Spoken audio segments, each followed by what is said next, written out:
I have a lot of brambles growing in my back garden, which produce lots of blackberries every year. The challenge with brambles is that, left unchecked, they'll take over any garden. As such, I spend a lot of time trying to keep them under control, not always successfully. Because my back garden is quite sheltered, the brambles produce fruit very early. They usually start in late July, and they keep producing fruit until October. I collect the berries that I can reach every couple of days, and the effort is worth the pain of repeated jabs from the bramble thorns. I take the berries, put them in plastic tubs and freeze them.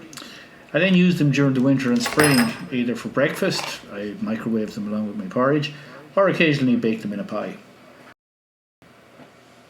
Of course, most of the blackberries go uneaten by me, and that's okay. Apart from providing cover for the birds that visit the garden, the brambles provide food, both for insects when the brambles are in flower and then for birds when the fruit appears. However, it's the fruit that remains into winter that's probably the most important. During autumn there's lots of other food sources for birds, so a lot of the blackberries in my garden don't get eaten at all as fruit. Instead, they dry out and become desiccated as winter approaches. However, there's still seeds in those berries, and during the lean months of January and February, they're an important food source for birds.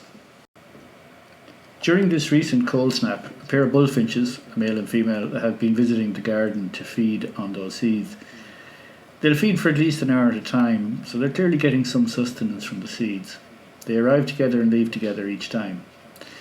I also have a lot of goldfinches visiting the bird feeders in my garden.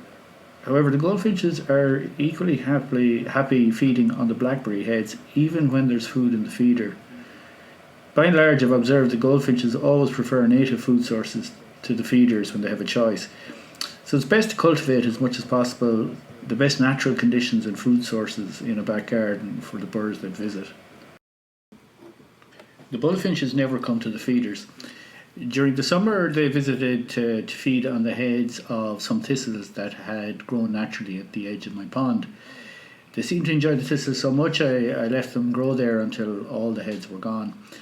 This winter they've come back for the blackberry heads, and this is at least the second winter I've noticed them feeding on the blackberry seeds.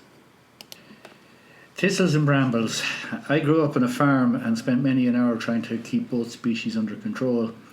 Now I try to show a bit more restraint to the garden. I only cut them back after they've been fully harvested by the birds that rely on them. And that means that I don't cut back the brambles until at least March. As a result, my garden is never going to win any awards for neatness or order, but I can live with that, and so can the birds.